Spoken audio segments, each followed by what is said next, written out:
ఆశ్చర్యం కలిగించే విషయం అది. ఏం జరుగుతూ ఉంది? రైతుల సమస్యలు హైలైట్ కాకూడదా? రైతుల సమస్యల తరపున ఎవరు రైతుల తరపున మాట్లాడకూడదా? రైతులకు సంఘీభావంగా ఎవరు వెళ్ళకూడదా? రైతుల సమస్యలు అనేటివి ఎవరు పట్టించుకోకూడదా? 40,000 మంది ప్రజలు రైతులు పాల్గొన్న కార్యక్రమంలో 40 మంది చేత నువ్వు డిస్టర్బ్ చేయాలని ప్రయత్నం చేస్తావు. ప్రయత్నం చేసి ఇంకా రైతులు ప్రజలు సమన్వయం పాటించారు కాబట్టి 40,000 మంది 40 మంది మీద పడలా. ఒకవేళ పడుంటే పరిస్థితులు ఏ మాదిరిగా ఉండేదో నేను చెప్పాల్సిన అవసరం లేదు. ఎవరైనా ఊహించుకోగలుగుతారు. 40 మంది చేత గొడవ నువ్వు చేయిస్తావు, ఉల్టా రైతుల మీద నువ్వు కేసులు మళ్ళా పెడతావు.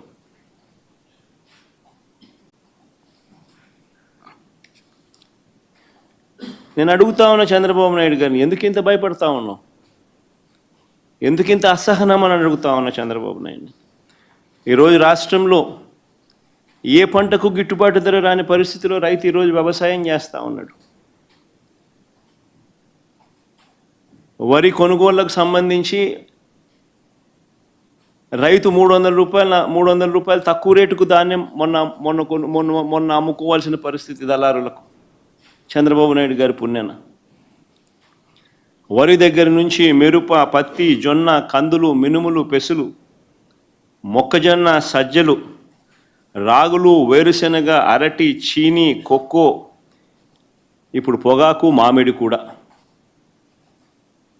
ప్రతి పంట కూడా ఏ పంటకు కనీస మద్దతు ధర రావడంలా. రైతులు అష్ట కష్టాలు పడతా ఉన్నారు. ఈ మధ్యకాలంలోనే పల్నాడు జిల్లాలో 2 ఆత్మహత్యలు పొగాకు రైతులకు సంబంధించి పల్నాడు కొండేపులో జరిగితే 2 రోజుల కిందట పల్నాడులో కూడా చిలకలూరుపేట నియోజకవర్గంలో, వినుకొండ నియోజకవర్గంలో 3, చిలకలూరుపేటలో 2, వినుకొండలో 1, మరో 3 ఆత్మహత్యలు చేసుకున్న పరిస్థితులు.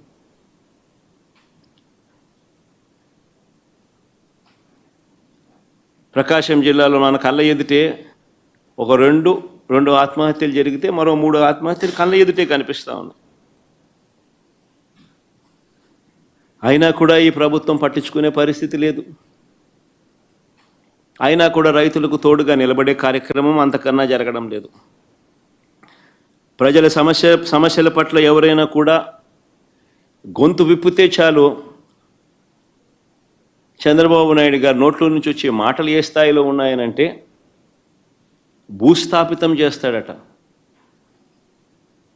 ఆశ్చర్యం కలిగించే విషయాలు. 76 ఏళ్ల వయసు ఆయన, 76 ఏళ్ల వయసులో ఉన్న ఆయన ఒక ముఖ్యమంత్రి స్థానంలో కూర్చొని ఉన్న వ్యక్తి ఒక టీవీ ఇంటర్వ్యూలో మాట్లాడుతూ ప్రతిపక్షాన్ని భూస్థాపితం చేస్తాడంట. ప్రతిపక్ష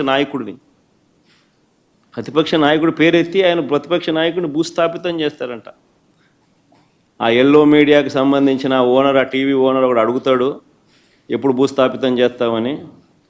ఈయన అదిగో మొదలు పెట్టేశాను, చేస్తూ ఉన్నాను, త్వరలోనే చేసేస్తాను ఈయన అంటాడు.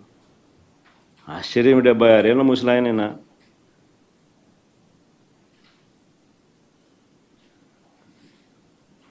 ఈ వయసులో రెడ్ బుక్ రాజ్యాంగ పాలన ఏమిటి, ఈ బెదిరింపులేమిటి, వాడిని తొక్కుతా వీడిని తొక్కుతా అన్న మాటలేమిటి? ప్రజలు ఏదో దేవుడు ప్రజలు దయదలిచి ఏదో అధికారం ఇచ్చారు. ఇచ్చిన అధికారంతో ప్రజలకు మంచి చేయడానికి పోయి, మంచి చేయాల్సింది పోయి, ఇచ్చిన హామీలను నెరవేర్చాల్సిన బాధ్యతను పక్కన పెట్టి అబద్ధాలతో మోసాలతో పరిపాలన చేస్తూ వాటి గురించి ఎవరైనా ప్రశ్నిస్తే భూస్థాపితం చేస్తాను అనే మాటలు మాట్లాడుతూ ఉన్నాడు ఈ వ్యక్తి.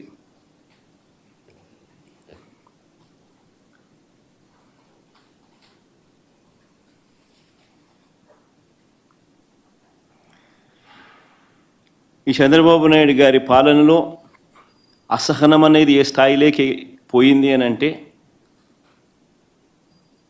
ఏడాది కాలంలో ఈ ప్రభుత్వంలో ఏ ప్రభుత్వము కూడా గతంలో ఎప్పుడు చూడని విధంగా వ్యతిరేకతను చంద్రబాబు నాయుడు గారు ఈరోజు చూస్తూ ఉన్నారు.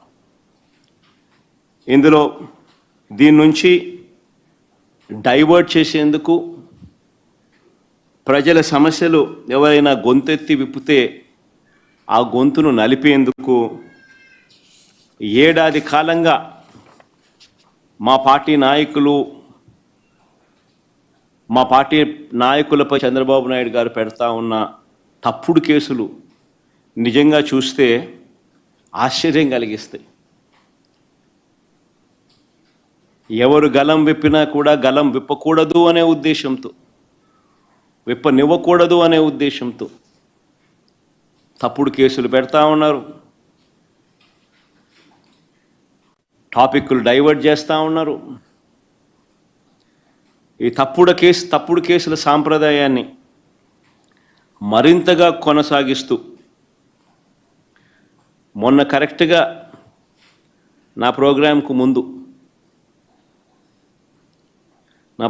ముందు రోజున టాపిక్ డైవర్ట్ చేసేందుకు ఉపయోగపడుతుందనే ఉద్దేశం కూడా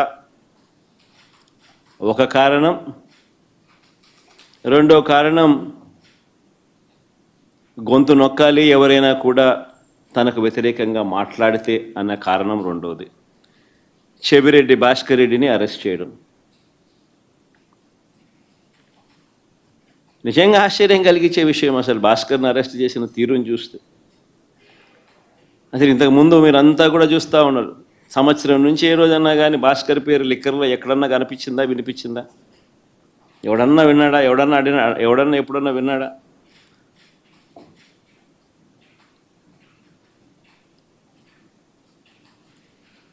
భాస్కర్ని ఇరికిచ్చేందుకోసం తప్పుడు సాక్ష్యాలను క్రియేట్ చేస్తూ ఉన్నారు.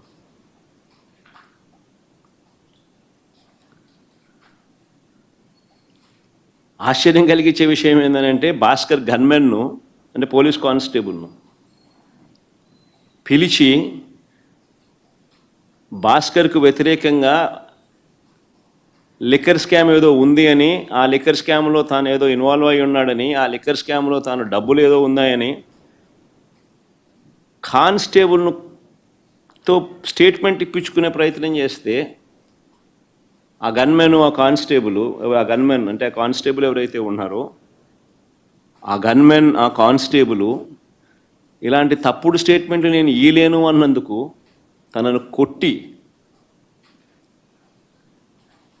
చిత్రహింసలకు లోను చేస్తే, ఆ దెబ్బలు తిన్న కానిస్టేబుల్, సిట్టింగ్ కానిస్టేబుల్, డ్యూటీలో ఉన్న సిట్టింగ్ కానిస్టేబుల్, దెబ్బతిన్న కానిస్టేబుల్ ఏకంగా వీడియో తీసి తనకు తగిలిన దెబ్బలన్నీ చూపిస్తూ, ఆ దెబ్బలను డిస్ప్లే చేస్తూ, జరిగిన సంఘటన తాను చెబుతూ డీజీపీకి లేఖ రాసి గవర్నర్కు, ప్రెసిడెంట్ ఆఫ్ ఇండియాకు లేఖలు పంపించినాడు.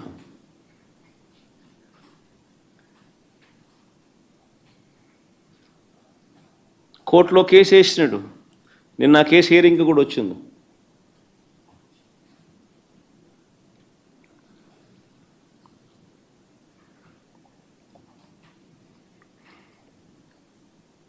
ఆశ్చర్యం కలిగించే విషయం ఇదంతా నిజంగా. చెవిరెడ్డి భాస్కర్ రెడ్డి పేరు సంవత్సరంగా ఎప్పుడు చూస్తూ ఉన్నాం. ఏ రోజు కూడా కనీసం ఎప్పుడు దీంట్లోకి ఎవరు ప్రస్తావించిన కూడా లేదు. గతంలో కూడా ఎప్పుడు సడన్గా భాస్కర్ పేరు తీసుకొచ్చారు.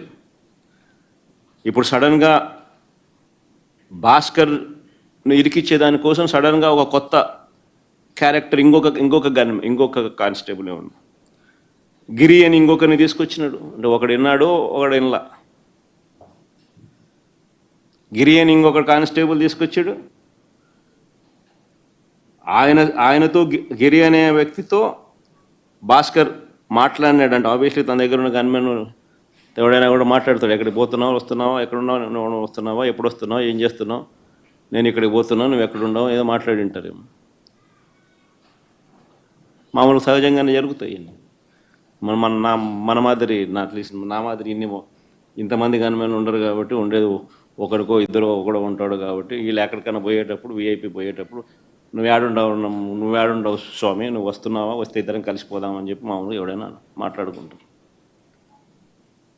నేను ఆశ్చర్యం చెప్పేది ఫోన్లో మాట్లాడిన ఎక్కువసార్లు ఫోన్లో మాట్లాడినారు. అంటే నీ డ్రైవర్తో కానీ నీ ఇంట్లో ఉన్న ఎవరితో ఉన్నా కానీ నువ్వు ఎక్కువసార్లు మాట్లాడితే చాలు ఆ మనిషిని పిలుచుకొని రావడం, ఆ మనిషితో ప్రలోభాలు పెట్టడం, ఆ మనిషిని లేదా భయపెట్టడం, ఆ మనిషితో తప్పుడు స్టేట్మెంట్లు నీ ఇష్టం వచ్చినట్టుగా ఇప్పించడం, ఆ ఇప్పించిన స్టేట్మెంట్ ఆధారంగా